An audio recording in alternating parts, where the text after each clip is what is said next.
So today from Park City, we're going to take a look at the Tecton X and the Speedgoat 5 and also compare them to the EVO Speedgoat. We're going to take them out on A-B runs, 8 miles for the Tecton versus Speedgoat, and then Tecton versus the EVO. And so a bit more detail on the shoes. The Tecton X will release expected May, $200. The Speedgoat 5 in March at 155. The Tecton X features a dual carbon plate as well as a supercritical foam midsole, so it's quite an innovation and it's super light. The Speedgoat 5 also sees a big drop in weight from its predecessor, almost an ounce, and it gets a softer compression molded EVA midsole as well as a new upper. Both shoes have the same identical 33 millimeter heel, 29 millimeter forefoot, which is unchanged from the Speedgoat 4 and the EVO Speedgoat. Before we take them out for A/B test runs in beautiful Park City, Utah, let's take a look at their respective weights, features, and the technologies. Okay, let's take a look at weight between our Tecton X right here. We get 484 grams for the pair, and that's a men's 8.5. So that works out to about 243 grams or 8.57 ounces. Let's move to the mighty Speedgoat. Same 8.5, US 8.5. We get to a total for the pair of 545 grams, 546 grams. So that comes out to 9.7 ounces, 275 grams per shoe.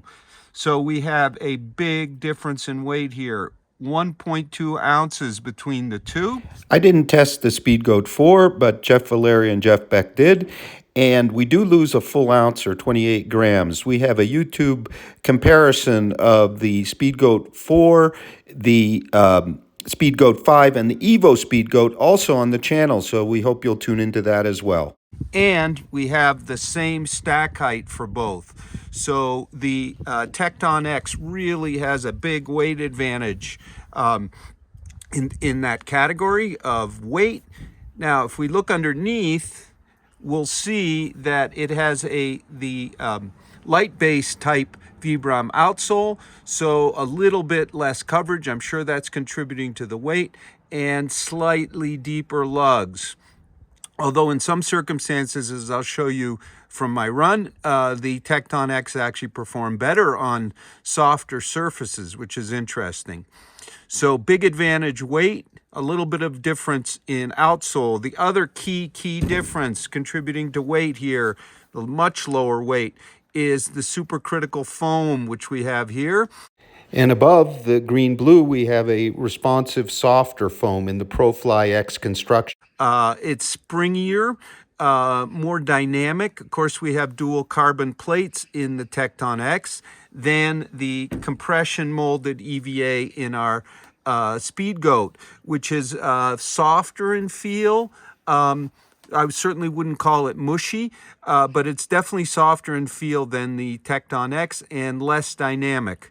The other key difference here is we have no plate.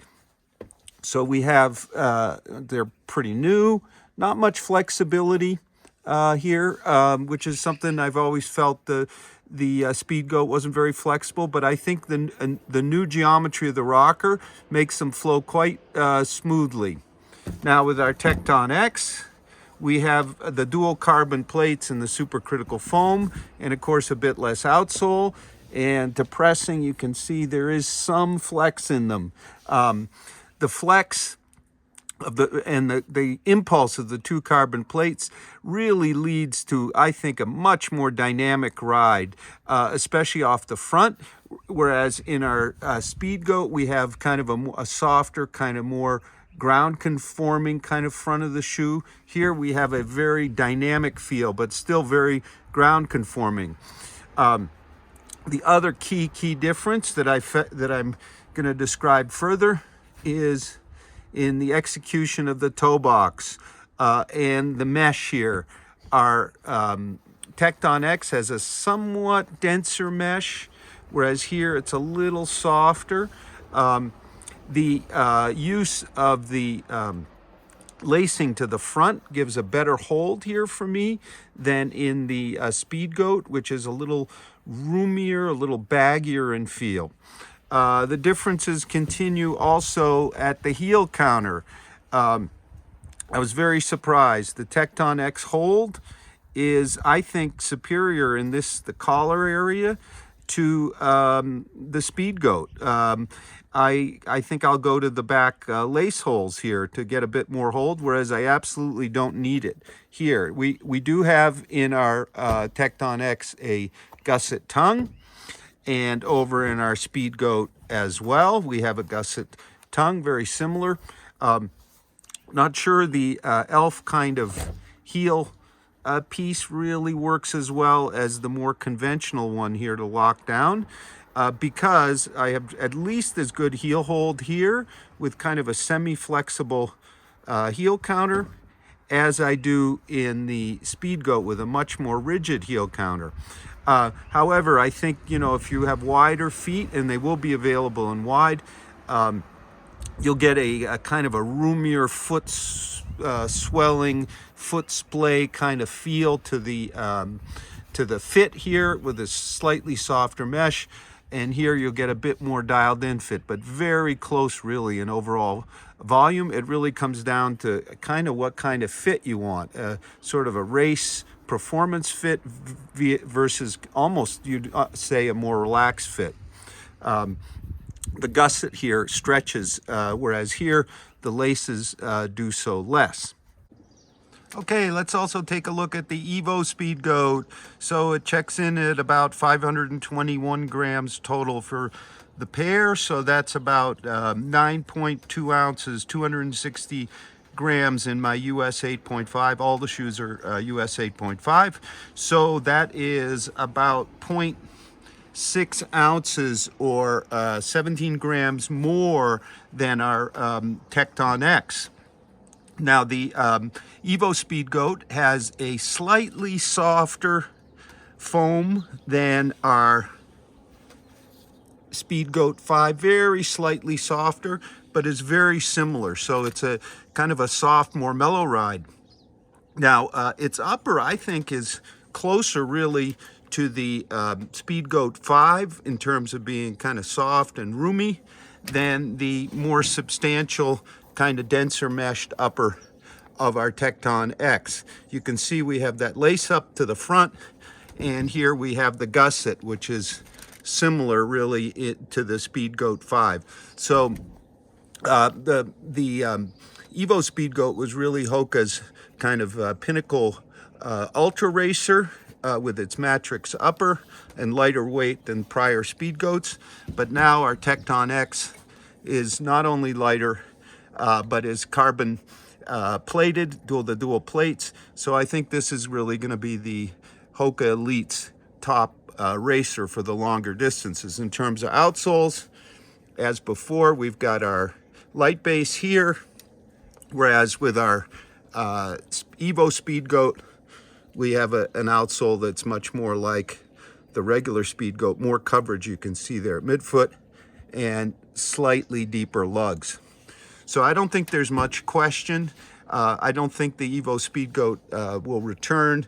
It is really replaced by this combination of the Tecton X as the pinnacle kind of all-out racer, and for the longer kind of more roomier fit, a bit softer but not as springy and dynamic, we have the Speedgoat 5. Both are really superb choices.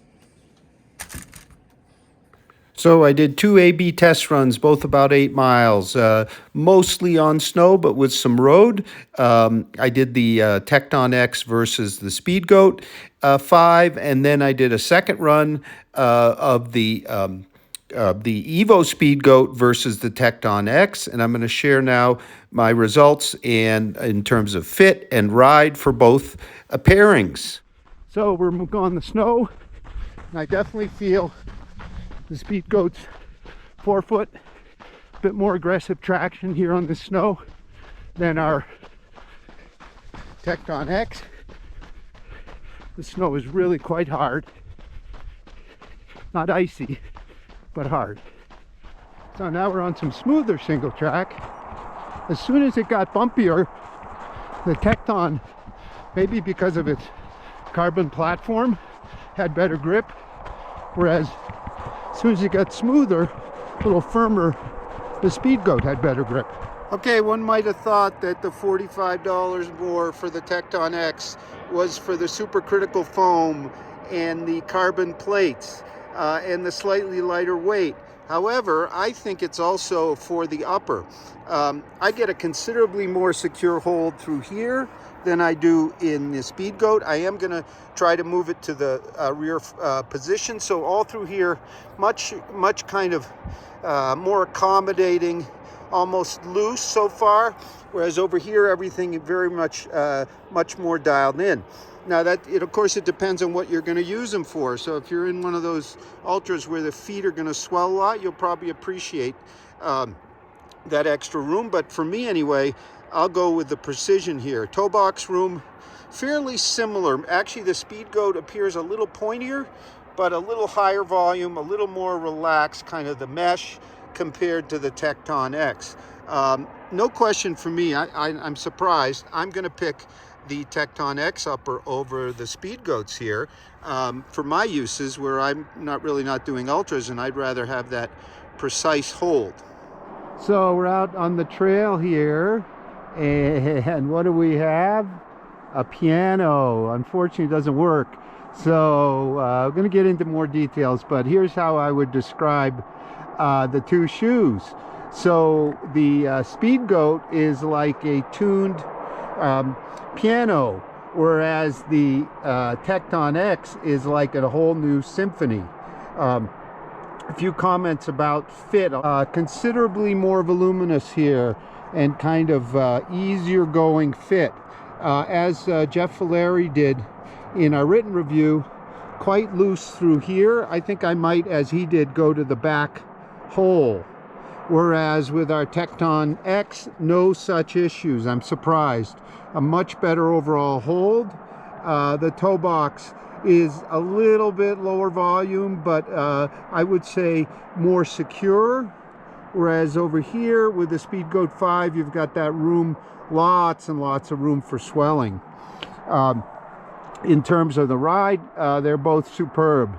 Here we've got spring and impulse from the dual carbon plates and that supercritical foam. It's even felt on the snow.